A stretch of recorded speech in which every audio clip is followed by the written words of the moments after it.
Ako masayang masaya sapagkat naibandera natin ang bandila ng Pilipinas.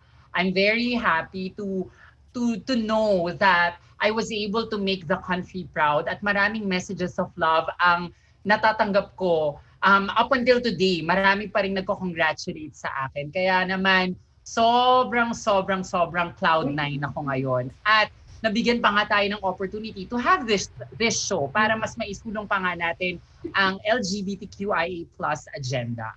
Correct. Correct. And speaking of this show, Mela, pwede mo bang bigyan pa ng mas maintinding paliwanag ang ating viewers tonight kung ano nga ba ang fact you? Yes, para po sa lahat ng mga nanonood ngayong gabi, ang fact you involves you and us, your hosts. Ibig sabihin, we are here to learn about social, political, and economic issues affecting us, the members of the LGBTQ plus community. And as much as possible, we will try to correct misinformation and shed light about these topics. Correct. Sa panahon ngayon, kung saan naglipa na ang fake news at di mawala-walang diskriminasyon at stigma sa community, kailangan nating ipaliwanag sa lahat kung ano ang mga usaping nakaapekto sa buhay ng kanilang mga kaibigan, kapamilya o mga minamahal sa buhay. Tama! Diba? At dahil layunin nating maging bukas ang isipan ng mga Pilipino sa mga bagay na to. Kaya naman, comment down below kung saang mang lupalop kayo naroroon at magtag na rin kayo ng mga friends nyo na sa tingin nyo ay kailangan makanood ng programa natin ngayong gabi. So, only tag, only share, ganon. Ganon. Tama ka dyan, Mars. Good. For tonight's episode, we will be talking about the power of the rainbow vote. Ano ba ito at anong halaga nito sa bansang Pilipinas at sa buhay natin? Alam mo, Janlee, my advocacy, ang ganda ng katanungan mo. So basically, ang rainbow vote ay tumutukoy sa karapatan ng bawat isang LGBTQ plus member na bumoto at magbigay ng kanyang boses, lalo na sa pagdating sa eleksyon. Ito yung ibig sabihin, lahat tayo ay nagkakaroon ng participation in terms of nation building. Pero yan nga ay magsisimula sa pamamagitan ng registration, na susundan ng iyong edukasyon, at huli, kung ikaw ba ay pupunta pagdating ng araw ng eleksyon at i-exercise ang iyong karapatan at responsibilidad na bumoto. At sinong iboboto mo? Sana ang iboto natin sa darating na eleksyon ay ang mga taong magsusulong sa agenda ng LGBTQ plus community. Ibig sabihin, ito yung mga isa sa alang-alang ang karapatan at ekwalidad na kinukonsider ng bawat LGBTQ plus member. Napakaklaro ng eksplanasyon, advocacies. Napakahalaga ng rainbow vote dahil dito natin maipapakita ang pagkakaisa-isa natin bilang Pilipino para sa mga Pilipino regardless of gender. Kailangan nating mapalakas ang rainbow vote sa Pilipinas dahil mainit na usapin ang mga legislative matters concerning the LGBTQIA+ community at madalas hindi rin ito umuusad. Tama ka dyan, Maring Janlee, no? Mga Mars, tama kayo dyan. Kasi di ba nga parang sobrang usad pagong ang SOGI Equality Bill na 2 dekada nang isinusulong sa Kongreso.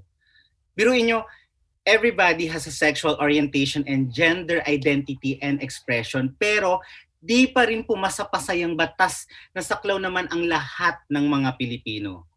Alam mo, Peachy, yan ang isa sa mga nakakalungkot na katotohanan na hinaharap natin. Kasi ilan sa mga mambabatas natin ang tahasang umayaw sa SOGI Equality Bill kahit pa na-address na ang lahat ng mga concerns nila. Pati nga AFP recently, tinurn down din ang ating political agenda in terms of passing the SOGI Equality Bill. Correct. Nakakalungkot, nakakagalit. Kaya napakahalaga ang boto mo, ng boto nating lahat. Ito ang first step, ang magparehistro. Pangalawa ay ang bumoto ng mga leader na nag-iisip sa kapakanan ng lahat. Alam nyo bang more than 20% ng mga registered voters ang hindi bumoto in the last 3 elections. Lampas 12 million votes din yun. And if we have more than 60 million votes or registered voters in 2019. Grabe, ang laking bilang niyan, Janlee ha. Kaya naman ngayong September, naglabas na muli ng resolution ang Commission on Elections. Ito ang COMELEC Resolution number 10674 na nagsasabing bumalik na po ang COMELEC sa pagtanggap ng mga magpaparegister para sa darating na 2022 elections. At isa lang fact na gusto kong i-share, lalo na sa mga Gen Z at millennials. Sa darating na 2022, tinatayang 40 million eligible Gen Z and millennial voters ang inaasahan. Kaya kung tayong lahat ay magpaparegister, napakalaki ng puwersa natin sa darating na 2022. Tama ka dyan, Mela. Napakadami pala ng ine-expect, no? At dahil dyan, pwede kang mag-apply from Tuesday hanggang Saturday, kasama ang holidays from 8 a.m. to 3 p.m. at the Office of the Election Officer sa lugar ninyo. Yes, sa lugar ninyo, hindi sa lugar namin. No? Kaya kung may mga nalalaman kayo tungkol sa topic natin ngayon, or any info about SOGI Equality Bill, pwede po kayong sumali sa usapan at babasahin namin, babasahin namin yan sa ating live ngayon. O diba, gusto lamang po nating i-emphasize ang halaga ng boto ninyo, ating viewers. Sabi nga ni Mela at ni Peachy, diba? Lalo na ang kabataan, hashtag mas marami tayo kung sama-sama tayo at hashtag 4TM strong kung magpaparehistro at boboto tayong lahat. Salamat mga Mars. Ang tanong, paano tayo makaka-contribute sa pagpasa ng mga batas na sumasaklaw sa atin tulad ng SOGI Equality Bill? Paano natin mapapalakas ang Pinoy Rainbow Vote? Yan ang ilan sa mga pag-uusapan natin kasama ang ating mga kapitapitagang guests tonight. Our first guest is a lawyer and the National Secretariat Head of the Legal Network for Truthful Elections, or LENTE Philippines. Please welcome Attorney Kenjie Aman. Hi everyone. Hi Janlee. Hi Peachy. Hi Mela. Congratulations. I am so glad that I'm here. Thank you. Hello Kenjie. Thanks for being with us tonight. Hi po. Maraming salamat, Attorney Kenjie. Talagang sabik kaming marinig ang perspective ng isang haligi ng batas at haligi rin ng LGBTQ+ community. Correct. Now, let's proceed with our next distinguished guest, who is an award-winning theater director and also an actor himself, and is the current representative of the 4th Legislative District of Pangasinan, which consists of the city of Dagupan and the municipalities of Mangaldan, Manawag, San Fabian, and San Jacinto. Siya rin po ang nagsusulong ng mga batas na talaga namang nangangalaga sa ating creative industry.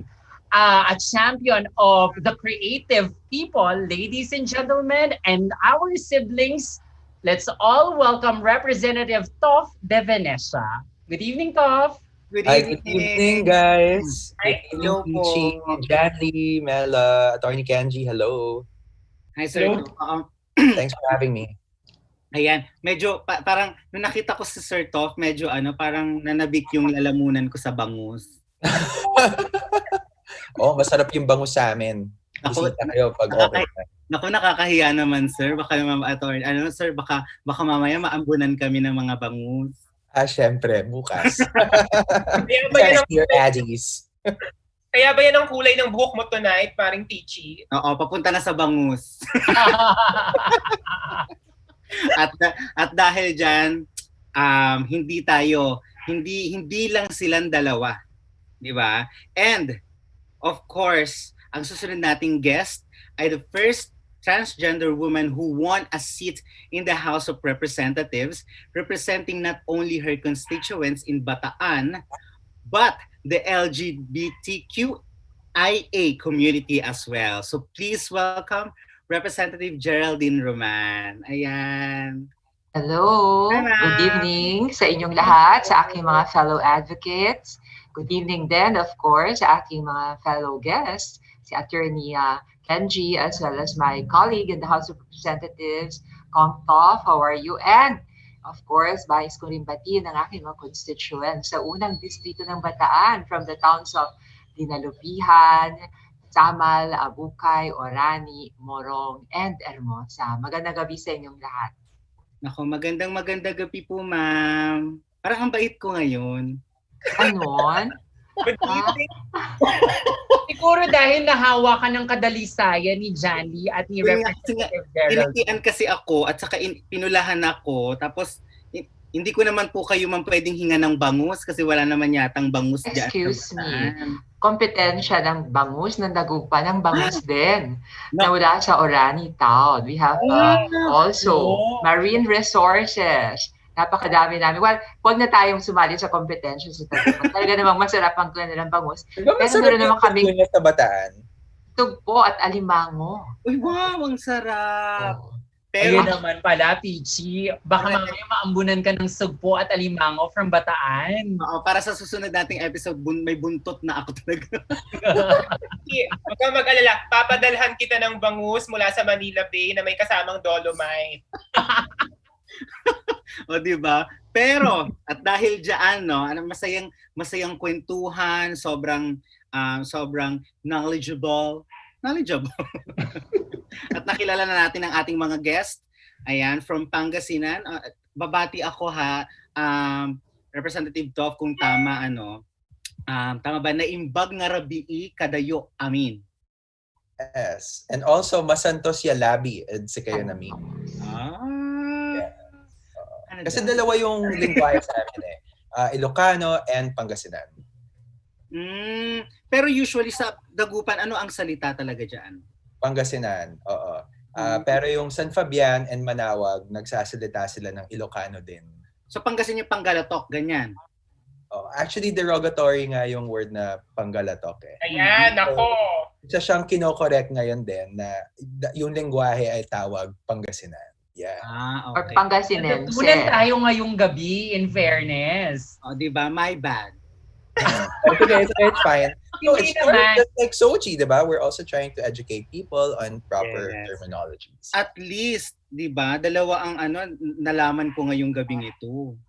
O, di ba? Ang mga isda sa Bataan at ang tamang At ang salita. Panggalatok pala, Pangasinan ang tamang Pangasinan, yes. Okay, at dahil dyan, try nating magbasa ng ating mga comments. Ayan, medyo madami na po tayong viewers ngayon. Nasa 48,000 na po yung viewers natin ngayon. Thank you for watching and thank you for sharing. So keep sharing lang po tayo. Sa mga bagong pasok ngayon, pinag-uusapan natin ay tungkol sa rainbow vote. At kung may tanong kayo sa ating mga guests na sina Attorney Kenjie, ayan, kaway-kaway, of Lente, Representative Toff, and Representative Geraldine, mag-comment lang kayo. And also don't forget to share this live stream and like the Spaces Facebook, YouTube, and Twitter accounts at Spaces Manila. Correct. And going back to our topic about rainbow vote, let me first ask our guests. As members of the LGBTQIA+ community, how can we make use of the rainbow vote? Attorney Kenjie first, then we move on to Toff. So Attorney Kenjie, how can we make use of the rainbow vote? Well, for me, the rainbow vote is one way for us to claim power that has long been withheld from us. So, for example, election is that one time talaga na parang everyone is on a level playing field, is equal. Walang mayaman, walang mahirap, walang lalaki, walang babae, because everyone during election gets that one vote, and that one vote could be is their voice in electing a kind of leader that they want to be. So, especially when put in the context of human rights, diba? When you vote, when you cast that vote, you actually state a claim over a right that has always been there for your taking. So when you cast that vote, it's like you taking up space And tulad nga ng mga natutunan natin sa science, when you take up space, what is that thing that you call that takes up space? Matter. Matter. Yes. And so when you take up space, you matter. Oh, pinilit ko yun. Ang ganda! Ang ganda So it's like saying that whenever we take up space, we matter and we deserve that recognition because we matter. So that's correct. Kasi lagi natin ginagamit yung phrase na yan As members of the LGBT community, we should always take up space. At correct. Ang narinig ang karugtong pala nito ay because we matter. Ang ganda niya. Correct. Oh, so i-push na natin yung we matter na yan. Salamat, Attorney. How about you, Kongto? Well, for me, I think ang importante is mag-organize yung ating mga LGBTQIA stakeholders sa mga barangay, sa mga municipalities, sa mga cities. You know, this is something that I've been telling yung mga stakeholders natin sa creative communities. We've met with about 15 sectors already and we're helping address all the bottlenecks, pain points, and problems in each of these sectors. But what we always tell these creative industries, whether it's television or architecture or fashion or performing arts or culinary, is that government cannot do it alone. Kailangan may vibrant private sector that works in partnership with the public sector to be able to advance mga reforms that will ultimately benefit their stakeholders. So for me, importante yung rainbow vote pero kailangan malaman ng mga people in power kung ano ba yung value ng rainbow vote. They have to know the space that is being occupied by the rainbow vote. And you can only do that as you accumulate and strengthen in numbers. So sa lahat ng mga nakikinig ngayon sa mga kanilang tahanan, sa mga barangay, get in touch with your friends, start to coalesce, diba? Get together, start having these discussions, and get involved through your representatives in Congress. Correct, no? So, there is no such thing as a small effort. Diba? Sa inyong mga mumunting circles, pag-usapan nyo ito at you will create ripples of influence, positive influence. Right. So ang ganda na napakahalaga ng empowerment. Ang rainbow vote ay nakakapag-empower sa ating mga kapatid in the community. Kaya kailangan aware tayo dito at gamitin natin ang power na ito. Salamat, Attorney Kenjie and Kongto. Ako naman, Janlee, siguro interesado ako because we have with us the primary mover of the SOGI Equality Bill in the Congress. At gusto muna nating magpasalamat dahil isa siya sa mga nagsusulong na mapaigting at mapalakas ang SOGI Equality Bill pagdating sa Kongreso. At para maisabatas na to, Representative Geraldine, our Ate G, ang tanong ko lang po, kamusta na po ba ang SOGI Equality Bill pagdating sa Kongreso ngayon? Well, ang SOGI Equality Bill, noong 17th Congress, we were successful in passing it on third reading. Kumbaga, naoprobahan to sa lower house sa Congress.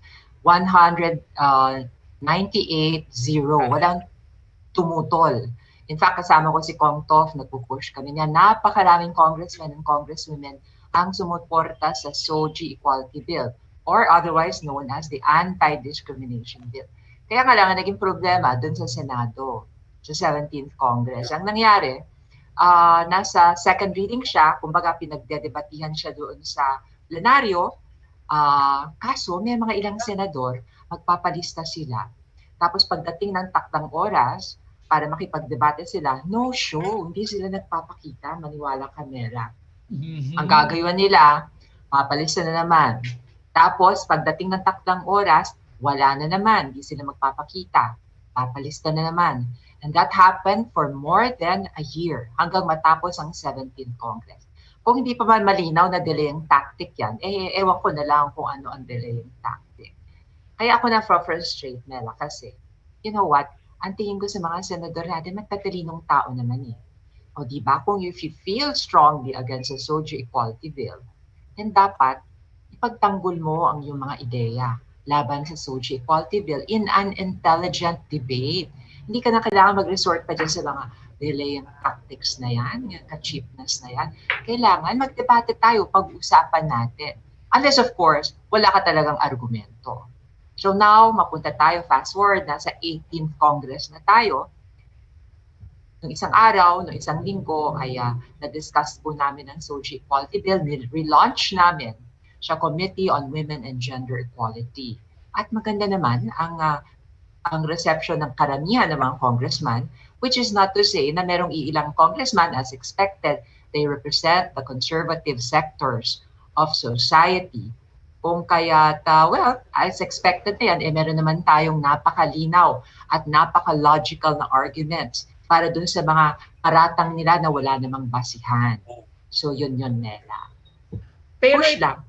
Push lang. Yan po ang nakikita po namin sa inyo. Kaya maraming salamat, Representative Geraldine. Huwag niyo akong pasalamatan because paano ko naman tatalikuran ang aking sariling komunidad. Ang ganda. Ang ganda. Hindi tayo kailanman tatalikuran ng ating Representative Geraldine. So ito po, sa inaasahan natin ngayon na 18th Congress, mahihirapan po ba tayo? Will we still be able to achieve the 198-0 vote? Ano po ba ang magiging proseso moving forward? Well, depende yan sa komunidad. Kanina nga gusto kong susugan yung sinabi ni Kong Toff. Mga beshi, di ba kayo nagsasawa na ang mga politiko ginagamit lang kayo pag panahon ng eleksyon? I-organize kayo. Tapos ang dami-daming pangako. Pero when push comes to shove, hindi nila suportado itong anti-discrimination bill or SOGI equality bill. Kaya ang payo ko sa lahat ng mga LGBT organizations na nakikinig, huwag niyong susuporta ng mga politikong hindi sumusuporta sa SOGI equality bill. Ganun lang kadiretso yun. I mean naman, Diyos ko, where's the love? Panay I love you ka na I love you. We support, we respect the LGBT community, pero we don't recognize your rights. Anong klaseng love yun? Taking love, di ba? So huwag tayong magpapagamit.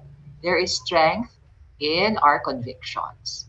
Kaya kung makikita ng mga politiko, ako politiko na nga aminado ako, syempre, as a politician, I also look at yung kung anong sentimiento ng aking mga constituents. Di ba? Dito sa Batan, I listen to the farmers, I listen to the youth, to different sectors, kababaihan.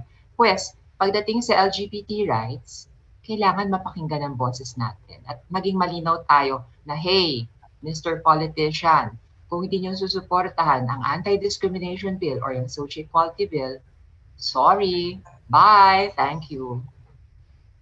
I like that. Sobrang solid nung call to action sa atin tonight na kung hindi malinaw na isa siyang supporter at hindi siya boboto sa SOGI Equality Bill, wag po natin siyang iboto. Ang sarap nga rin nila sigurong pangalanan today.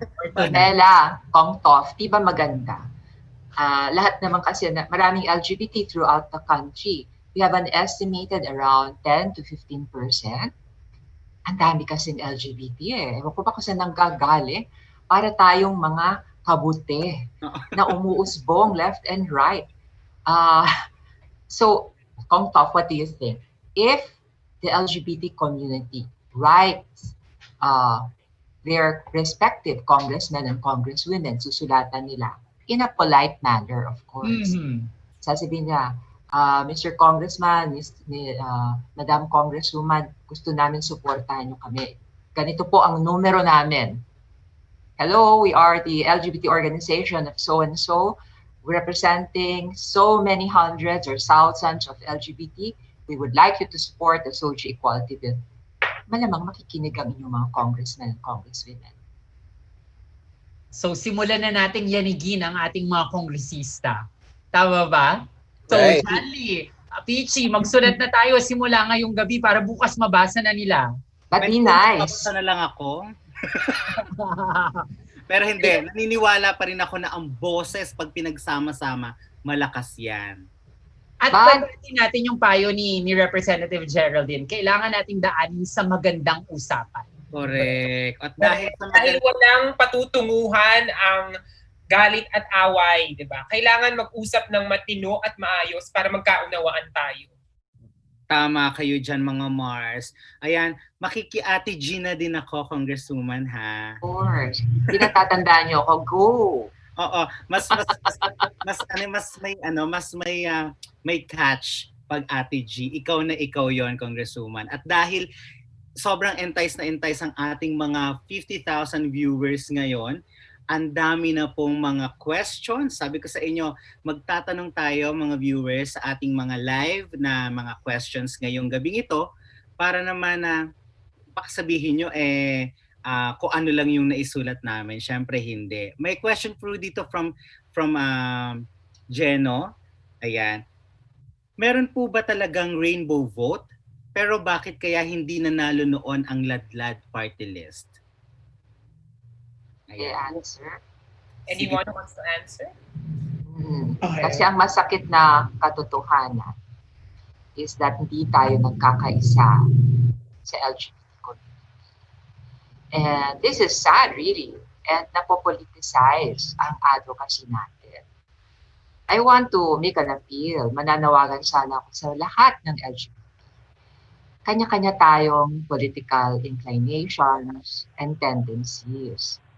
But that should not be the deciding factor, no, kung tayo ay makikitungo o hindi sa kapwa natin advocates ng LGBT rights.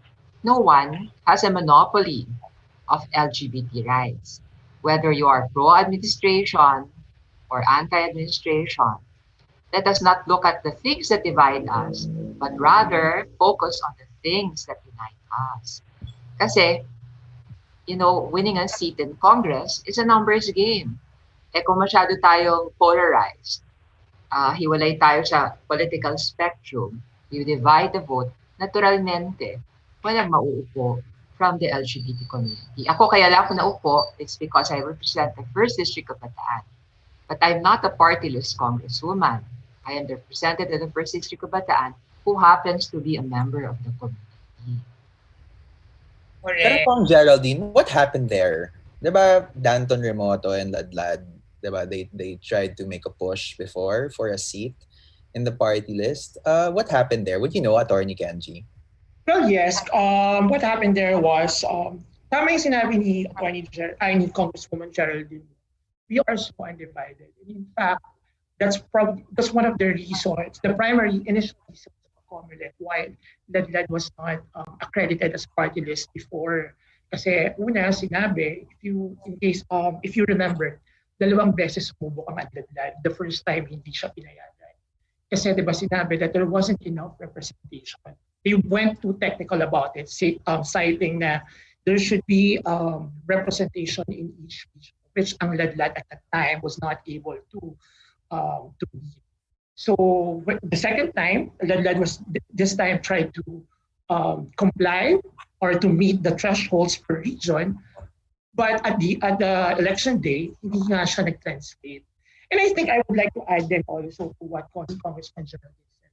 It's not just about politics. But I think the community has to look within, parang it has to make an introspection then. You know what makes me, I've been gay for the longest time. And what makes me sad every time is that within us, sakit na nga kasi if we receive discrimination from other people. Like, from the heterosexuals, right? So, parang as a law student before, I would receive comments from some people saying, buti ka pa, you're not, they have this notion of what a bastusin gay or a respectable gay is, or a respectable LGBT member is. They don't realize though, that by saying that, they're not actually flattering me, but insulting me in so many levels. Because I'm part of the community, and I just happen to choose to express the way I choose to express myself. But I think what's hurtful is that it's not just a feeling that is shared by some heterosexual people. Within us, may mababang pagtingin sa iba pang mga miyembro ng LGBT. Like, there are more privileged LGBTQ plus members who would look down on a certain class or a sector, a certain classification of our community because they feel like they're too crassy, they're too whatever. And that's sad. And also, there are privileged members of our community who would rather not voice out, would rather not fight, because they're already comfortable enough. And actually going out there, speaking on behalf of the community, could actually jeopardize the comfort that they are already experiencing. So I think there are 10 to 15% LGBTQ plus members in the Philippines, but really it doesn't really translate because there's no unification and um, there's just too many, there's just para silang nasa closet pa rin eh. Yes, they are out as gay people, but they're not willing to go the extra mile and compromise the safety and the comfort that they are currently enjoying. So I think that's the greatest roadblock at least within the community. O yan, Attorney Kenjie. Alam mo, I'll share with you no, kung anong sinasabi sa akin ng ibang opponents ng SOGI Equality Bill. Sinasabi sa akin, Kong Geraldine, huwag ka na masyado makipaglaban. Anyway, you've got what you wanted in life. Sabi nila ganun sa akin, you already have your legal name change. And you're already living as a woman. You're recognized. Ano pa ba ang kailangan mo? Why do you have to rock the boat? Ako naman, sabi ko, bakit naman hindi ko i-rock ang boat? I am just a product of my privileged situation. And my firm conviction is, at dapat ito rin ang paniniwala ng lahat ng Pilipino, hindi lang ng LGBT community, is that we should get to those who have less in life. More laws, more protection to those who have less in life. Kumaga, huwag tayo makampante sa ating privileged position. Kung kaya, push lang tayo ng push. And hindi ako matatahimik hanggang hindi rin mabigyan ng magandang oportunidad ang mga kapatid natin sa LGBT community na we're not as fortunate as myself, you know. Ang nakakalungkot kasi dyan is, you know what, totoo rin ang sabi ko, kahit sa loob ng komunidad, meron din diskriminasyon. It's a matter, sometimes hindi discrimination dahil ang isang siya is bakla or lesbian, what have you, it's discrimination based on social classes. Dahil napaperceive mo siya, mahirap siya, hindi siya nakapag-aral, para bang ikinahihiya mo pa siya na part ng community. Well, dapat ang attitude natin is, intindihin natin, lahat ganun, at kilalanin na meron pa rin silang karapatan, kahit ano pa man ang kanilang social class, no? Socio-economic standing. So, Kong Toff, ano masasabi mo dun sa privilege na yan? Privilege view. You know, I fully agree. You know, somebody who came from the creative sector, sabi nga ni Mela kanina, diba? I started from the performing arts. Very welcoming kasi yung environment. I always watched Billy Billionario when I was young. Stop bringing that up. But yeah, having worked in television, in film, in the performing arts, very inclusive kasi, very welcoming yung mga tao, and parang hindi masyadong nakaka-restrict sa oportunidad for members of the LGBTQIA plus community, yung mga creative sectors, diba? But that's not the case with other industries, especially not so in the hinterlands, diba? In the rural countrysides, where medyo mas conservative or hindi pa ganong ka-woke, diba? Yung mga taong bayan. So, it's important talaga that we endeavor to fight for equality, because just because we might experience it for ourselves in some shape or form, it doesn't mean that everybody else in the community does. And one voice coming from you is one more voice that will lend itself to the attainment and the achievement of our collective goals. Diba? Parang everybody should be entitled to love. Everybody should be entitled to have the same access to opportunity, diba? Whether it's to study in the educational institution of their choice, or to be able to access employment opportunities, or to have redress of grievances in case their rights are violated. Everybody should be able to access those same opportunities. But We should be inclusive. It should be inclusive. But the truth of the matter is, it's not that way everywhere in the country, and that's why we have to fight for this SOGI equality bill still. And I agree with what Attorney Kenjie said, and also with Kong Geraldine, na you have to take that additional step, diba? Just because you're comfortable, just because you're within the confines of privilege and you're not discriminated on, you can access whatever bathroom you want. You have to be able to recognize the privilege and then go over and above that. And that's precisely why the rainbow vote has to be constituted. And if I could just add to what was shared earlier, siguro, Kong Geraldine, we should also endeavor to enjoin yung NEDA and yung Philippine Institute of Development Studies, as well as the National Statistics or Philippine Statistics Authority, diba? To be able to get a clearer census kung sino ba yung mga LGBTQIA plus sa buong bansa. You It's have not to that have those easy, numbers. Kong To. It's not You know, that easy. You know But why? Kasi kahit nga dito sa SOGI Equality Bill, we have a part that says that, this is sensitive information. So kung magsa-census tayo kung sinong gay, unless of course they come out and then volunteer to register dyan sa census na yan, mahirap yung based on perception lang. And baka magamit, that information might land in the hands of the wrong people. Yes. And that could be used against discrimination. But nevertheless, tama ang sabi ni Kong To. You know what? Recently, I had a conversation with Kuya Boy Abunda, and he really wants to have a census sa lahat ng provinces. Kasi nga, politicians don't listen to groups. They only listen to numbers talaga, statistics, So unless we have something tangible, something concrete, we will not be an effective lobby group. So dapat talaga we have to organize, and then maybe among ourselves, tayo-tayo na rin na mag-census kung ilan tayo, di ba? it has to be consolidated, the rainbow vote, for sure. I don't know how, but there should be a consolidation.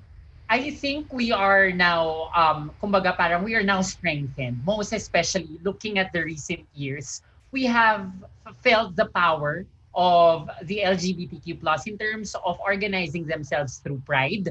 Nakita naman natin yung accumulation in terms of numbers mula 8,000 in 2017, naging 20,000, 25,000 tayo in 2018. And then the year after, naging 77,000. Yung lakas ng LGBTQ+, pati na rin ang allies na uma-attend pagdating sa Pride. So I think mas napapalakas natin yung boses natin unti-unti. And as a lot of people are gaining courage in terms of really owning themselves, I think this coming 2022, mas malinaw din yung direction at mas malinaw din yung intention in terms of being motivated to just really tell other people that my vote has a value at ang pagiging miyembro ko ng LGBTQ plus community ay ang magiging kasangkapan ko in order to build a stronger allyship in terms of forwarding the SOGI Equality Bill. Correct. In fact, Kong Toff, Ate G, at Attorney Kenjie, when we were researching for the program, for this show, naghahanap kami ng datos at statistics kung ilan nga ba ang miyembro ng LGBT na voters, di ba? Kasi gusto naming patunayan na meron talagang rainbow vote at may kapangyarihan ito para magkaroon ng pagbabago. Pero gaya nga ng sabi ninyo, walang datos, walang organisasyon pa. Ngunit napakaganda ng usapan natin dahil dito nagsisimula yung layunin natin na mapag-isa ang komunidad at talagang mapalakas yung kapangyarihan ng rainbow vote. Dahil nandiyan naman yan kailangan lang nating ayusin at pagsamahin, hindi ba? By the way, ang rainbow vote, hindi lang yung mismong miyembro ng community. Yung parents, yung mga kapatid, yung mga kaibigan, lahat ng alay. Sabi ko nga, sa pag-constitute ng rainbow vote, it should be inclusive. Pati rin yung mga katunggali mo sa politika, you might not share the same political ideas, but when it comes to LGBT rights, you agree on that. That should not be a stumbling block in differences din sa political views ninyo. So, yun na lang pananawagan ko sa community. Let's focus on the things that unite us. Correct. Let's focus on the things that unite us. Napakaganda. So maraming salamat sa inyong tatlo. At going back to what we were discussing also, balikan natin, no? Going back to the roadblocks on our legislative agenda, how can the LGBTQIA plus community and allies help get rid of these roadblocks? How important is it that we come together in electing officials who will uphold our rights? And do you think our collective vote will have an impact? Attorney Kenjie? Well, totoo, our collective vote will have an impact. I mean, and that was something that has long been recognized, even by the framers of the Constitution. Like, um, this partyless system originally was meant for sectors like the LGBT community, who has historically been marginalized. So for me, it is very essential. But of course, di ba, habang tumatagal, well, pasensya na sa, kasi habit, but it has been bastardized. Like now, you see party lists with representatives that are not really, he doesn't seem like a representative of what they're supposed to be representing for. But this is precisely the venue for it. I mean, so importante yon. I think I would like to go back to what Representative Geraldine mentioned a while back. I mean, wag na po kasi sana tayo nagpapaupo. We come from a I get where we tend to cling to people who make promises because we've been desperate for that for we've been desperate for that grant of privileges, for that recognition. But I think it's time to be more discerning. Para lang yung pagpili ng jowa, alam mo kung sino yung kinikeme ka lang, di ba? I mean, at the end of the day, know who would really protect you and would give you the right that you deserve. So, siguro rule of thumb, di ba? Huwag kang maniwala na paprotektahan ka niya kung merong mga red flags or indicators na nagsasabi ng taliwas, diba, sa sinasabi niya sa'yo. So, kung wala siyang respeto sa karapatang pantao, walang respeto sa kababaihan, most probably wala rin siyang respeto at sa LGBT. So, be more discerning. Look at the candidate, look at what the advocacy, the candidate should be your representative, meaning to say dapat sinasalamin niya yung mga prinsipyong gusto mo, yung mga prinsipyo mo at saka mga mahalaga sa'yo, and vote for that person. Ang ganda nun. Ang ganda ng bringing up ni Attorney Kenjie na intersectionality din ng paniniwala. Na kung ang taong ito na nanliligaw sa'yo ay hindi na naniniwala sa ibang karapatan ng ibang sektor ng lipunan, baka hindi siya yung taong karapat-dapat sa'yo.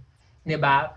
Baka rin dapat hindi ka rin manikluhod sa kanya at pilitin na ligawan ka kasi baka mamaya hindi naman siya karapat-dapat pagdating sa oo mo. So yun yung dapat natin consider. Kasi you manage diba?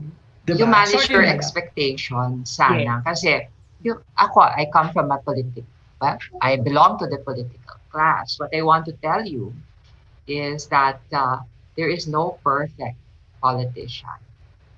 No hero is 100% correct and no villain is 100% wrong. So if you want to expect the full range of human rights sa isang politician, you might be disappointed. So ako, for LGBT rights, focus kayo sa LGBT rights. Which is not to say I do not agree with intersectionality. But this is the real world. We politicians really deal on issues on an issue-to-issue basis, especially when it comes to legislating. Magugulat nga kayo eh. You wouldn't expect, akala mo conservative siya, yung pala what is an advocacy that is not necessarily conservative, payag pala siya. Or you think progressive ang isang politiko, yung pala very conservative siya sa isang punto de vista. My point is, dito sa LGBT rights, I would rather, of course, the ideal situation is what Attorney Kenjie said. But you manage your expectations, you might be in for a great disappointment. That's also another great insight to ponder about. Yeah. If I could build on what Attorney Kenjie and Kong Geraldine said, I think it's important to have the stakeholders put it on record with those who are vying for specific position, especially in the coming elections. Diba?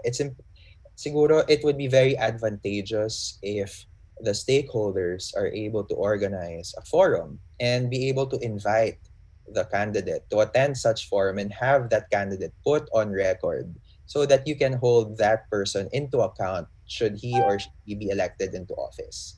Kasi um, to also sort of echo the pragmatism that was shared by Kong Geraldine. Usually, di ba mga kandidato, may platform yan. And hindi naman na may mainstream usually yung platform ng SOGI sa mga china-champion ng mga kandidato. They may be supportive of it, but in terms of like those catchy taglines or yung mga acronyms, it doesn't make the cut. So, meaning to say, it's important na you get a clear yes or no from the candidate. However way you're gonna do it, whether it's through a radio interview and you're able to call in, or you organize a forum with hundreds or thousands of stakeholders from your community and invite that candidate to attend said forum and have him or her explicitly indicate ano bang position niya sa SOGI Equality Bill.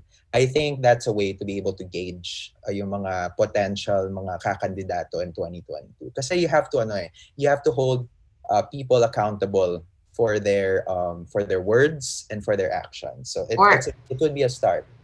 Or Kong Toff, ito, we still have, gaano ba katagal before 2022? 1 year and a half? No, 2 years. Yeah, a little less. A little less, okay. So, tingnan na lang natin kung anong boto ng mga congressmen and congresswomen dyan sa SOGI Equality Bill. Kung yes sila, they go. Kung no, bye, thanks.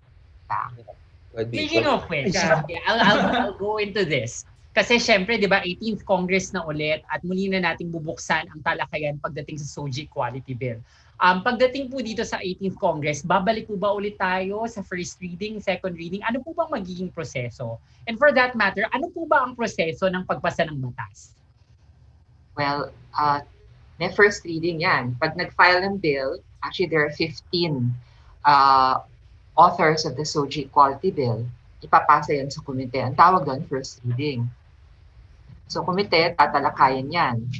Tapos, pag naipasa ng komite yan, gagawa sila ng committee report, isusumite ngayon sa Rules Committee to which Kong Toff belongs.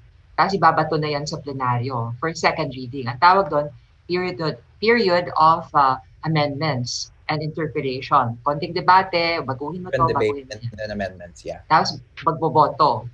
So, pag pumasa sa second reading, pupunta na sa third reading. Final vote sa lower house. Ngayon, doon naman sa Senado, kailangan umusad din yung counterpart bill niya. Ang nag-file doon si Senator Risa Ontiveros, nag-file din si Amy Marcos, nag-file din si, sino pa ba? Pati si Bongo, nag-file. Sino pa ba? Ang ilan-ilan sila doon. So, hindi ko alam kung ano yung status dun sa Senado. I think nag-committee hearing na sila. Diba? Tapos, it stopped at that. So, tingnan natin. Itong darating na linggo, I think tatalakayin muli ang SOGI Equality Bill sa Committee on Women and Gender Equality sa lower house. And tingnan natin. Hindi ko pwedeng review ng strategy. Di ba? Yeah, pero Kong Geraldine, siguro just to respond to yung question ni Mela. Yes, unfortunately, that is what happens. When a bill does not become law in a particular Congress, kahit pa kung ano yung dugot pawis at panahon na ginugol mo for that law, lobbying, consensus building, kung hindi siya maging batas, it's back to square one. Except, pag napasa siya, meron tayong prerogative na baka ibato na kaagad ng komite yung approved version from the previous Congress. Yes. It's a courtesy extended to some authors whose bills were passed all the way till third reading the previous Congress. Na ipasado na sa committee. Parang it's invoking that sort of kumbaga courtesy sa mga mambabatas. Though I will say that that's not always the case because sometimes the climate changes. Maybe the climate of the leadership changes or the climate of the membership changes. So actually nga, if I could just share a little bit of hugot, parang sayang na sayang talaga yung previous Congress. Kasi imagine, Kong Geraldine, we passed it with no abstentions, no negative votes on the lower house 1 year before 17th Congress adjourned. Diba? So that's 1 year in which yung ating mga kasamahan, 'di ba, sa komunidad could have really rallied and galvanized support for this bill and put pressure on the Senate to be able to pass it on their end. Pero I think, if I remember correctly, there was a very, very strong media campaign that was very positivist in approach. Pero na-launch siya parang 2 months before Congress was gonna end. So there was a balance of 10 months na parang wala masyadong nangyari. And I think it's the people, not just the community, not just the LGBTQIA community, but the community in general, a lack of understanding of how bills are passed into law. So what I'm saying right now is there are 2 more years and then you have this bill. We don't know what the fate of the SOGI bill will be in the lower house. But as early as now, organize na, diba? Exert public pressure na. Parang let's not wait till the last minute. And let's Pero basahin muna natin sana sa komunidad. Kasi ang frustration ko rin pag umiikot ako, tapatan portion lang, is mismo mga miyembro ng LGBT community kong to, tila hindi nila alam kung ano ba talaga itong SOGI equality bill. Oo, diba? Sabi ka rin, ma'am, pwede na ba kami magpakasal o pwede ba kami magpapalit ng kasarian? Sabi ko, hindi po yan covered ng SOGI equality bill. So yun ang sana first step. Alamin natin kung ano yung pinaglalaban natin. And that too, yeah. I think ang recurring sa mga sagot ng mga guests natin tonight ay yung responsibilidad rin natin bilang mga Pilipino at miyembro ng komunidad na alamin kung ano ba yung mga proseso na kaakibat ng pagpapasa ng batas, halimbawa, or ang sabi nga ni Toff, ang gawing accountable ang mga tatakbong opisyal sa darating na halalan. Diba, imbitahan sila sa mga debate at usapan. I think may malaking gap, kakulangan sa impormasyon para sa mga Pilipino, at I think isa itong magandang opportunity para mas mabigyan natin ng edukasyon ng ating mga kapatid sa komunidad para mas ma-empower pa tayo na talagang ipaglaban ng rainbow vote, di ba? Totoo yan, Mars, no? Kasi di ba parang ang dami kasing, lalo na yung mga millennials, na hindi nila naiintindihan, nakikiuso lang sila because of the SOGI. Pero hindi talaga nila naiintindihan as a whole kung ano ba ibig sabihin nito at saka kung ano ba yung nasa loob nito. Kasi siguro yung katulad nung minsan kasi lalo na yung mga magagather ng Pride, minsan na bilang part ng LGBTQ, jumo-join lang sila just to experience.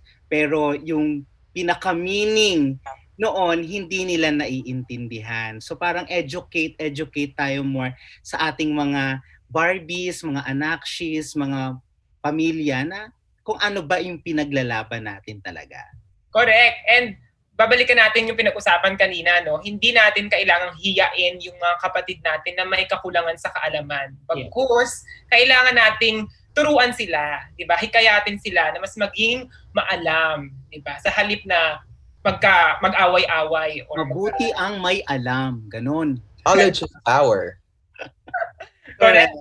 Ayan. So, bago tayo tumungo sa susunod nating segment, no, na-touch on na natin to kanina, pero gusto ko lang ulit tanungin, kasi matagal-tagal na rin walang tumatakbo. So, will it be helpful if we have an active LGBTQIA+ party list or an LGBTQIA+ bloc in the Congress? Will this strengthen the Filipino rainbow vote? Attorney Kenjie.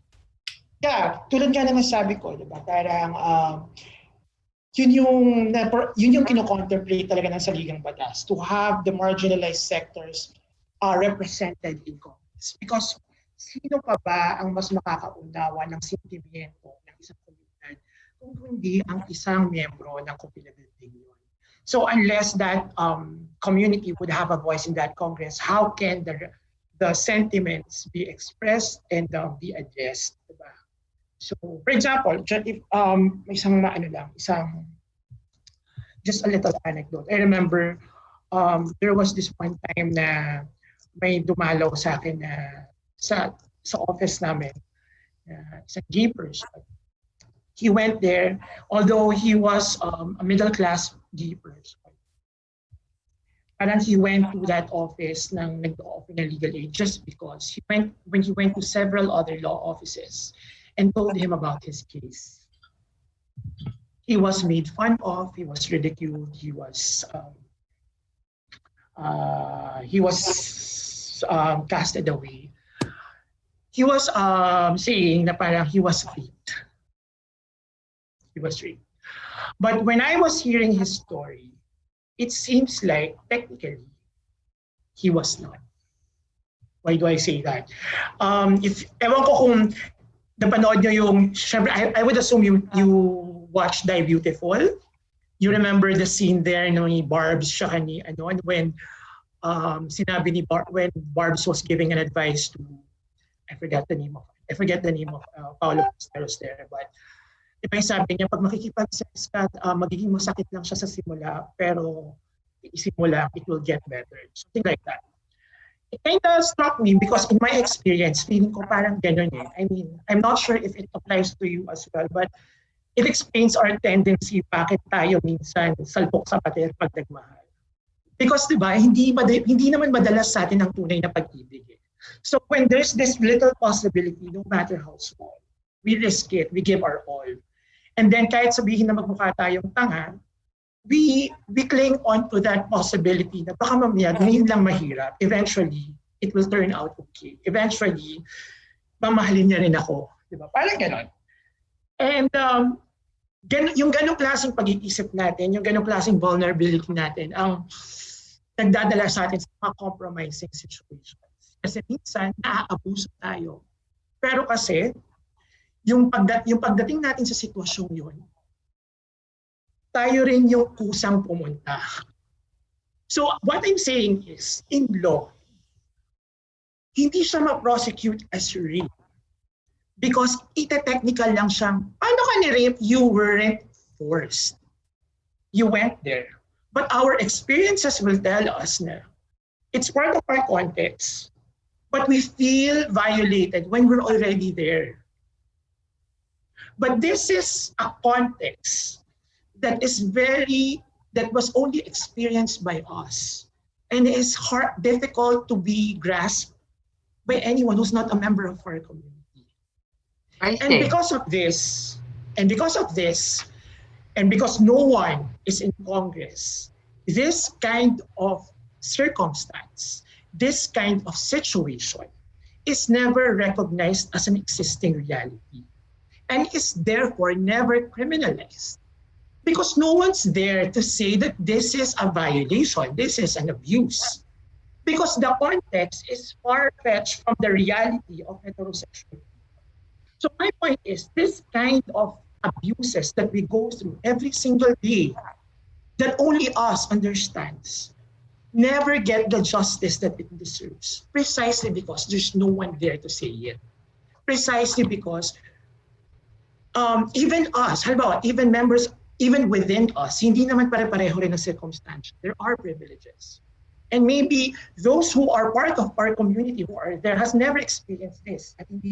So what I'm saying is there has to be more voices.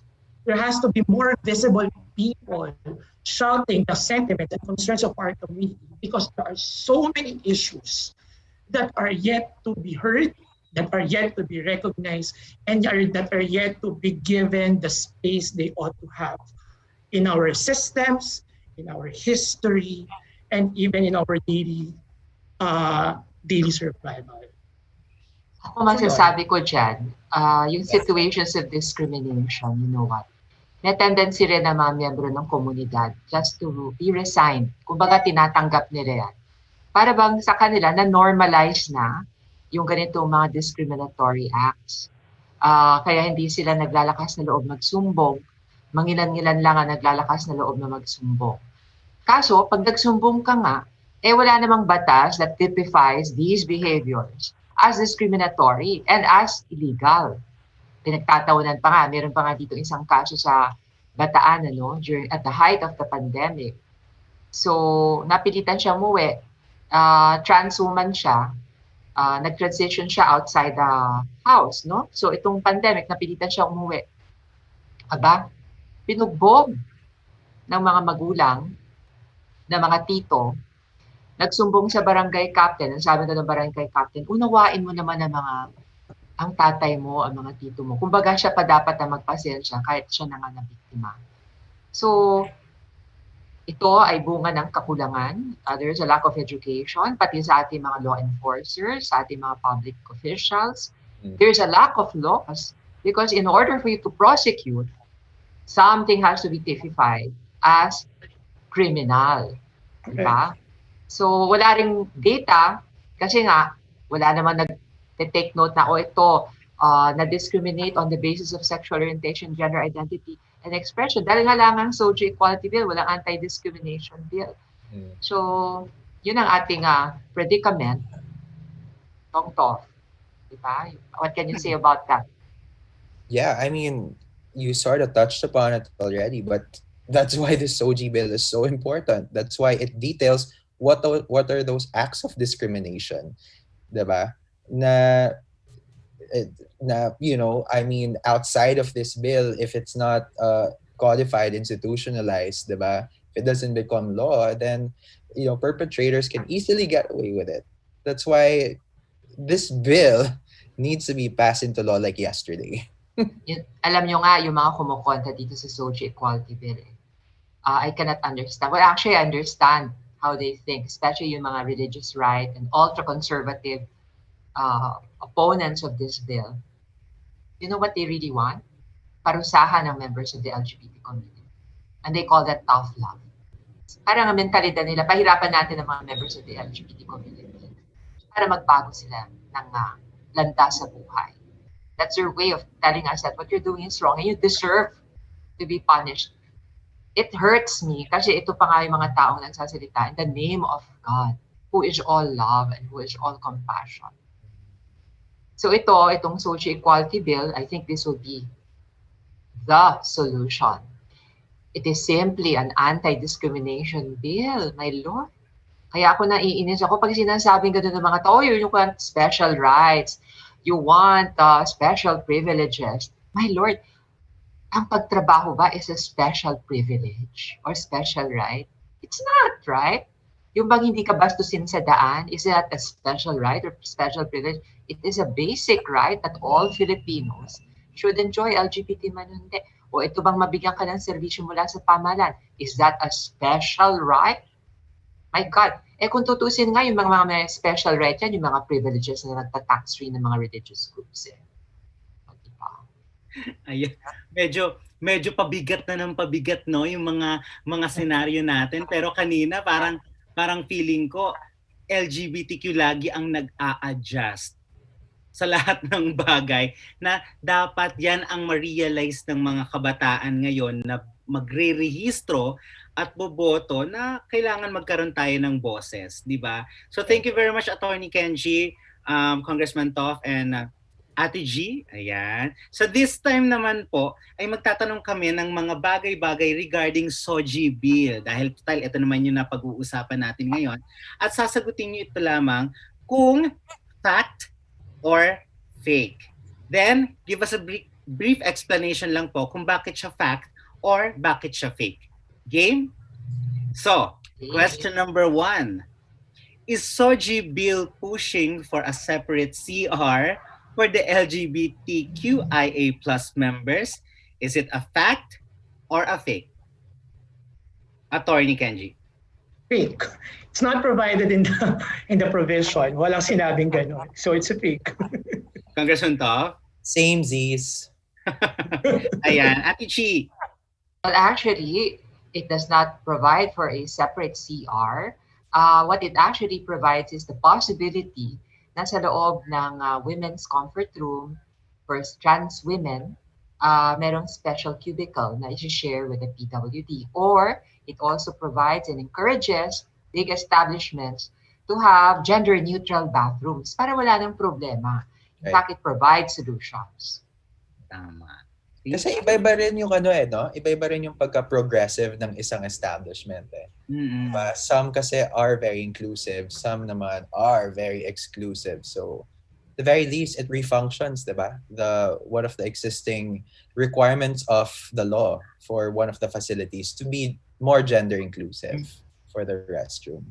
Correct. Actually, may mga establishments na nag-react na or nag-comply na regarding sa mga CR issues na yan, ano. Talagang ang bilis. Even yung ibang mga restos, mga hotels, nagkaroon na din sila ng ganyang mga eksena na separate.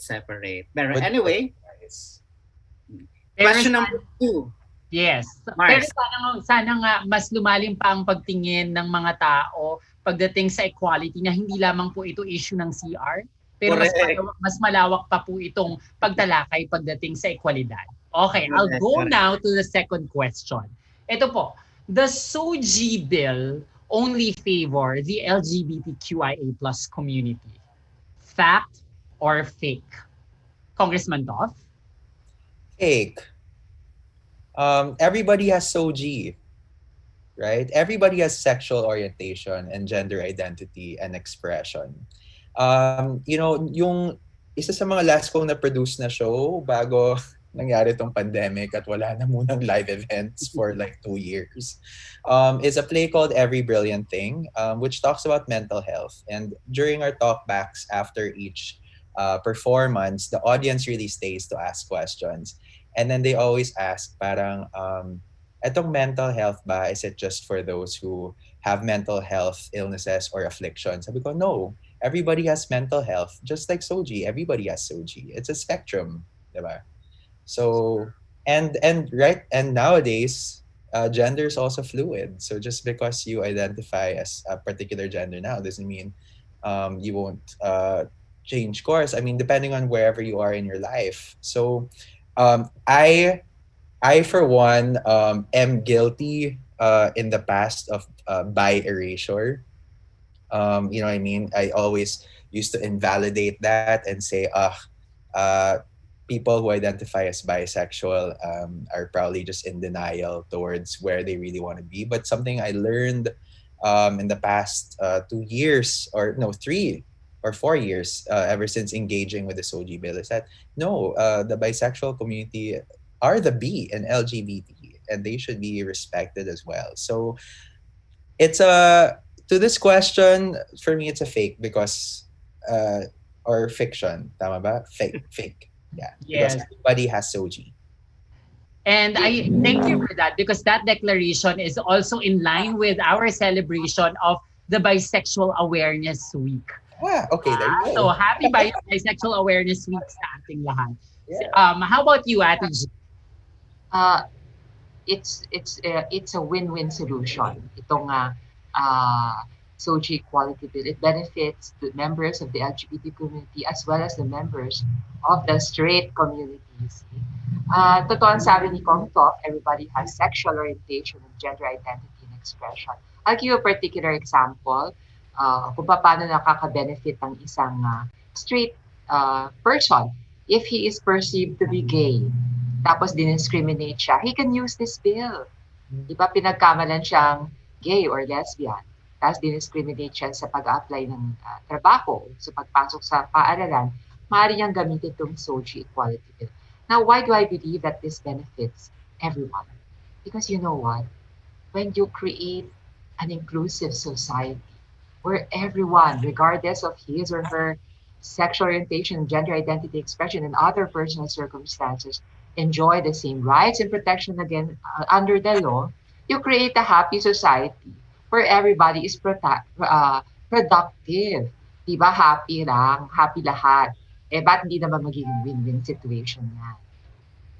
And that's the goal, for everyone to be protected. Siguro ito na lang, Attorney Kenjie, ano na lang mensahe mo dun sa mga tao ang iniisip na ang SOGI Equality Bill ay para lang sa LGBTQ+ community?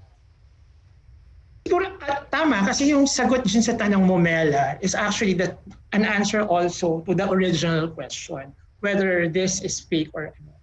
It's fake because if you look at the provisions of the SOGI bill, it doesn't create special rights for us.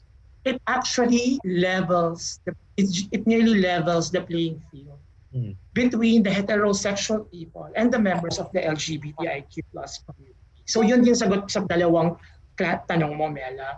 If you look at the provisions, yung pinaparusahan yung diskriminasyon pag papasok sa pag pinagbabawalan pag pinagbabawalan pumasok sa mga establishmento.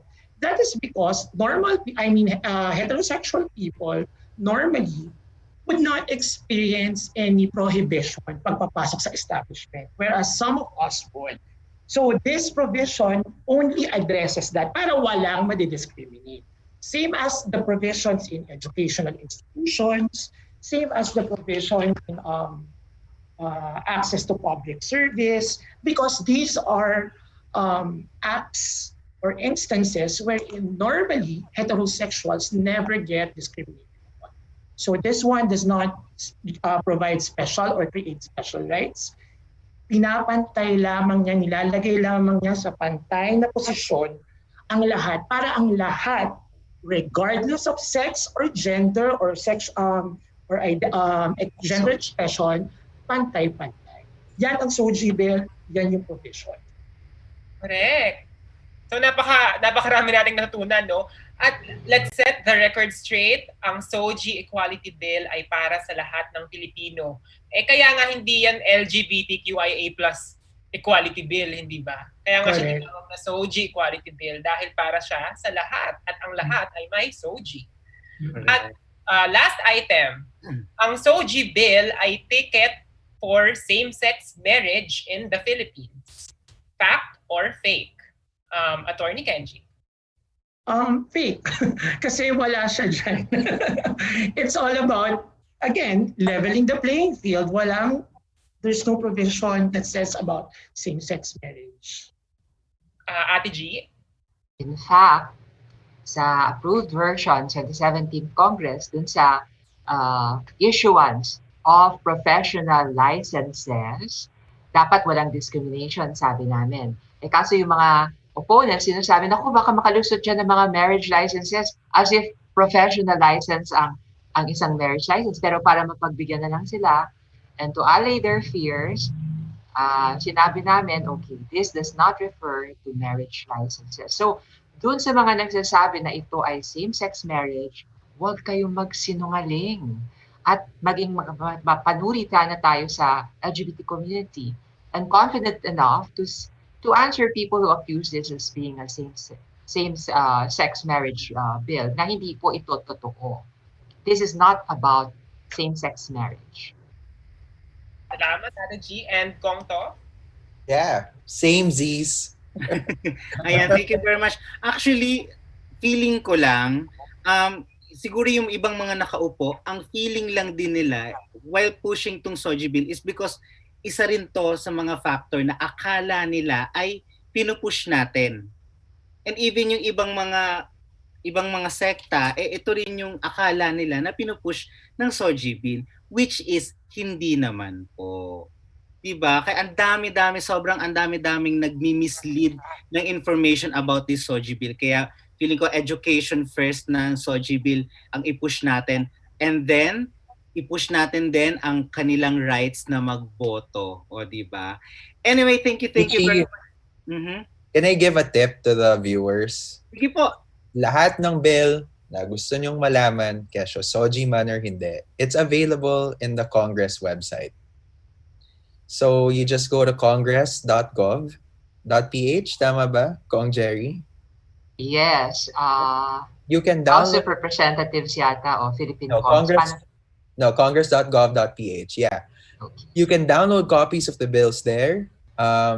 You can see all the members of the House of Representatives there. And if you click on their individual profiles, you'll see all the bills that they've filed. And you can download copies of all of those bills. You'll see which committees they're a part of. So you know if a certain measure is being tackled in a committee that you're passionate about, you can already have intervention there.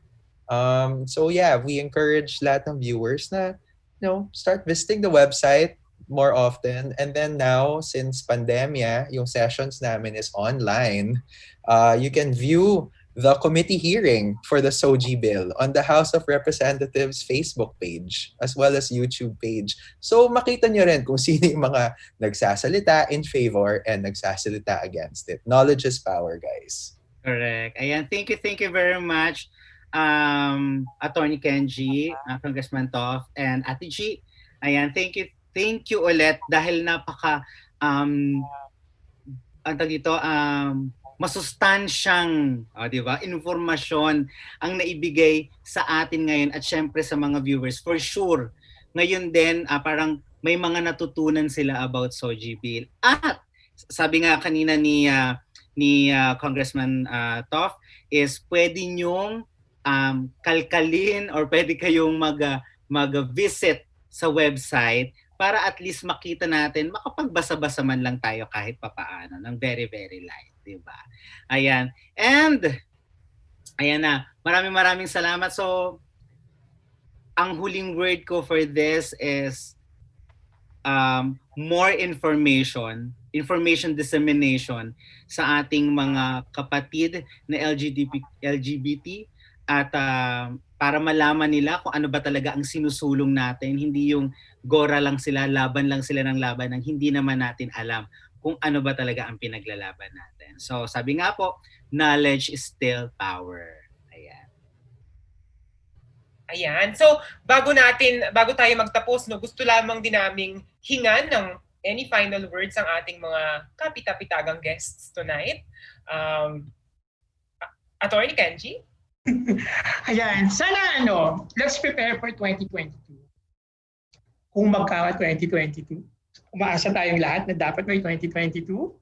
Mag-register po tayo. I mean, the election offices are open. Please find your election offices. Usually the schedules are from Tuesday to Saturday. So pero may iba-iba yan. Just check it out. It's usually open at 8 a.m. to 3 p.m. There are protocols being observed. Just bring your ID. Bring your own pen, sariling face shield or face mask. Otherwise, they won't allow you to go in and register. If you are a member, if you are a kapatid na miyembro rin na parte rin ng iba pang sectors, like for example, if you are an IP or indigenous person, you're a senior citizen, you're a person with disability, please know that you also have to register such fact that you are a PWD so that you could avail the privilege of having of using the speedy lane pagdating sa election. And kung buntis din kayo, syempre, heavily pregnant women are also need to register. So pag medyo nasa-sense nyo na mabubuntis kayo come May 2022, i-register nyo na rin yan, di ba? Tapos, siguro konting paalala din, no? Tama kasi yung sinabi kanina, I think this is the time wherein it doesn't, kung gusto natin ng more power for us, hindi nagtatapos lang sa nakaboto tayo at gumawa tayo ng informed vote. We have to do something more extra because iba ang tawag ng panahon ngayon. So, pre-election, pwede mong gawin, mag-aral ka kung know your candidates at idamay mo na rin yung ibang tao, i-educate mo na rin sila. Come election or during election, bumoto ka, sumipot ka. After election, you could also monitor. Kasi bantayan mo yung boto mo. Because at the end of the day, what is at stake there is your voice, your future, your rights. So yun, just come out, register, and parang let's claim back our power that was taken. Yes, register to vote. And Kong Toff? Okay, so I just came up with an acronym like 15 seconds ago. So let me be cheesy right now and start with L for leadership. And something that I learned in an executive course that I took before is that leadership does not necessarily equate with authority. All right. Kami ni Geraldine, for example, or even Attorney Kenjie, parang, as elected officials, like me and Geraldine were vested authority by our constituents to be able to represent them and their needs, right? But that does not necessarily equate with leadership because leadership can come from absolutely anywhere, all right? So L is for leadership, O is for organization, all right? So importanteng magsama-sama yung komunidad sa mga barangay, reach out to a friend, to an ally, have these discussions. Mas madali na siya ngayon kasi may Zoom, may online. and talk about the things that matter to you guys, and then start expecting a little bit more, from your elected officials. V is for value, know your value, know your worth, and to echo Attorney Kenjie kanina, parang occupy that space. It's important to occupy that space, di ba? And E, of course, is what we're all fighting for here, really, is equality. All right. So LOVE is love. Wow. So just keep that in mind. And siguro since patapos na rin to, I always talk to Miss Mela about this. Encourage your friends to watch mga BL series. Seriously. I mean, it just makes the narrative, it makes the experience so accessible. And I think the more that people are able to expose themselves to this type of media, diba, to this type of content, mas na-normalize yung mga bagay na maybe hindi nila masyadong na-encounter before. So, yeah, encourage your friends to support Pinoy BL. Correct. Di ba? Love. Simulan natin sa pagmamahal sa ating sarili at sa isa't isa para mapalakas ang rainbow vote. Thank you, Toff. And of course, Ate G. Sa lahat na nanonood ngayong gabi at nakikinig, nananawagan ako na makilahok kayo. Subaybay ninyo ang pag-usad ng SOGI Equality Bill sa Kongreso. Unang-una, alamin ninyo kung anong kahulugan nito at kung ano talaga ang pinaglalaban. Naging malinaw po ang ating usapan, hindi po ito same-sex marriage. This is not covered in the bill. This is not a gender recognition law. Hindi po ito ang tinatalakay ng panukalang batas na ito. It is simply a bill that seeks to ensure equal rights and equal protections. Kung ano man ang mga karapatan na ini-enjoy ng lahat ng Pilipino, dapat din na i-enjoy ng members of the LGBT community. At doon naman sa mga medyo saradong isip na laging sinasite ang pangalan ng Diyos. God is love. God is about compassion. I do not think that God will approve of discrimination. Na sinisino mo, inaapi mo ang kapwa-tao mo dahil kakaiba ang kanyang sexual orientation and gender identity and expression. Always remember, recognizing our rights, ang pagkilala po sa karapatan ng LGBT community, ay hindi naman makakabawa sa karapatan ng ibang grupo ng Pilipino. Bagkus, ito ay makakakontribute para magkaroon tayo ng isang lipunan kung saan lahat ay welcome. Kung ano man ang kanyang personal circumstances, it does not matter. Welcome at lahat ay nabibigyan ng pagkakataong mapanibago, mapaasenso at mapaligaya ang kanilang buhay. So yun lamang ang SOGI Equality Bill. Yes, napakaganda ng mensahe ng ating tatlong guests tonight. Napakarami nating natutunan, kaya maraming salamat muli sa inyong tatlo, Attorney Kenjie, Kong Toff at Ate G, for being with us, and thank you for gracing the first ever episode of Fact You. So, alam nyo, sa lahat ng napag-usapan natin tonight, ang pinakatumatak siguro sa akin ay yung kakayahan ng rainbow vote na mapag-isa ang ating komunidad. At nagsisimula ito sa ating mga sarili. Bakit ba hirap na hirap tayong magkaisa? Dahil kulang tayo sa pagmamahal sa ating mga sarili, di ba? Na-internalize na natin yung homophobia, transphobia, LGBTQIA+ phobia, na kahit tayo hindi natin magawang mahalin ang sarili natin at nagpapadala tayo sa mga pang-api at pang-uto ng mga opisyal na nakaupo ngayon. Na kahit na hindi naman tayo sigurado kung ipagtatanggol nila tayo, ibinuboto natin sila dahil kulang nga tayo sa empowerment at pagmamahal sa ating sarili. So, ang panawagan ko lang siguro tonight sa lahat ng mga nanonood ay simula ng pagbabago sa kanilang mga sarili. Alamin ang mga karapatan nila at kailangan nilang akuin ang mga karapatan na ito dahil sa kanila ito, sa atin ang mga karapatan na ito. At sabi nga ni Kenjie, we matter, 'di ba? Kailangan nating we should take up space because we matter. So, at ang magagawa natin ang pag-take up ng space na ito sa pamamagitan ng pagpaparehistro at pagboto sa mga opisyal na talagang kakampi natin at magtatanggol sa ating mga karapatan. Alam mo, ang ganda ng sinabi mo, Janlee, kasi Di ba lahat naman ng pagkilos ay nagsisimula sa sariling motibasyon, sa kung paano mo gagawin at sa kung paano mo tinitignan ang halaga ng kilos mo. At kaugnay siguro niyan sa pamamagitan ng pagmamahal sa sarili, dito rin natin makikita na may boses tayong lahat.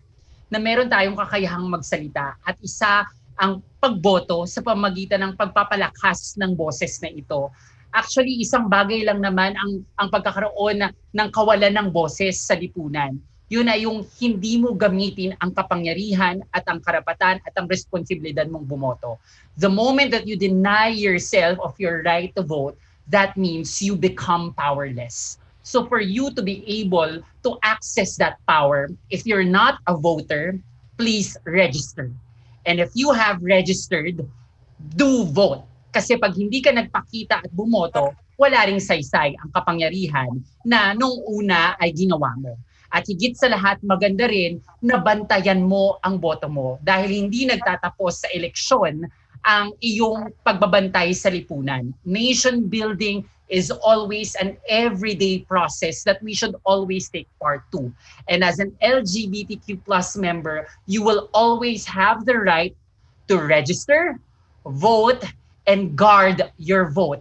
Kakayahan yan na ipinagkakaloob sa iyo at gamitin mo yung lakas na yan para isulong ang iyong pagkatao, ang iyong karapatan, at ang iyong pagiging tao. Thank you The very Queen much, has spoken. candidate number 1. The Queen has spoken. O, diba? Akala ko continuation ng pageant. Nay, thank you. Ayan, anyway, thank you very much mga Mars sa inyong mabigat, malaman, na umaapaw na synthesis. Kaya naman mga best, mga pops, mga moms, mga ka-Barbie, simulan na natin punan ang kulay ng rainbow sa pagpaparehistro natin bilang mga botante. So, open na po ang registration sa mga areas na hindi MGCQ at GCQ per COMELEC's announcement. Kaya wag po natin itong palampasin at paabutin sa deadline. Mga galaw-galaw, kilos-kilos. At bilang rehistrado ka na, mabuti ring bumoto ka sa 2022 presidential elections. Di ba? Kaya, rehistro na. Yes, Mars! Register na! Maraming salamat. Hey, Janlee, sorry. Pwede ba akong bumati lang ng isang friend na sumubaybay? Of Kung mabilis course. lang. Okay. Hi lang kay Rose Talaman, my friend, and Justine po. Nanonood sila. Hello, Rose. Salamat sa pagsubaybay. Can At I add something also, Janlee? go, Kong. Yeah, no, sorry. I'm starting to see a lot of really good content on social media now, which really emphasizes the power of one of our creative economy sectors, no, which is communication design. So, importante na ma-demystify natin itong mga seemingly complicated mga issues and policies through good content na pwedeng shareable sa Instagram, sa Twitter, sa Facebook. So, ini-encourage ko rin yung mga kabataan dyan, yung mga mahilig sa creative industries, whether it's communication design or, sa audiovisual, sa film, sa television, sa fashion, sa advertising, film, television, kung ano man. Use the medium na magaling kayo to be able to communicate kasi it really goes a long way in shaping people's hearts and minds, especially in this coming 22 elections. Yes, lahat tayo may magagawa. And Ate G, any last message? Wala, nais ko rin muling batiin ang aking mga constituents sa unang distrito ng Bataan na sumubaybay sa programang ito. Alam nyo, napakabuti ng mga constituents ko because although I am not officially the party list representative in the LGBT community, malaki po ang puso ng mga taga-unang distrito ng Bataan and they're sharing me with the entire LGBT community at naunawaan nila ang mensahe ng pagkakapantay-pantay ng lahat ng Pilipino. Yan ang gusto nating itatag sa ating buong bansa, hindi lamang sa aming distrito, hindi lamang sa aming lalawigan, kundi sa buong mundo na rin, equality and equity for all. Thank you. Yes, mabuhay ang constituents mo, Ate G. At ikaw, syempre. At again, maraming salamat sa inyong pagtalakay ng mga issue na to kasama kami. At sa mga nanonood, maraming salamat sa inyong pagsubaybay sa unang episode ng Fact You. Ako po ulit si Janlee na nagsasabing ang bawat boto ay mahalaga para sa ating lahat. Dahil kasama ng mga boto natin ang katotohanan na susi sa pag-unlad natin bilang isang bansa. Ang ganda ng naging diskusyon natin ngayong gabi. Sana ay sa bawat linggong magkakasama tayo ay simulan nating buksan ang ating isipan at puso para mas maliwanagan tayo na ang bawat issue ng lipunan ay nakakaapekto sa ating pagkatao bilang miyembro ng LGBTQ+ community. Ako naman po si Mela Habijan at ang facts of life lagi nating tatandaan ay di lang buhay nating tatlo, kundi nakasalalay ito para sa lahat at para sa bawat isang miyembro ng pamilyang Pilipino. Taray naman, ang hirap namang sundan nun. Parang station ID. Pero maraming salamat din sa inyo mga Mars. At ako po uli, di ba, magbabasa kasi ng sulat. Ako po uli ang inyong best friend ng bayan, Peachy Roberts. At nagsasabing, pa-share naman at like ng katotohanan ay babago sa lipunang ating ginagalawan. Ito po ang Fact You. Good night, Good night, everyone. Good night, everyone. Good night.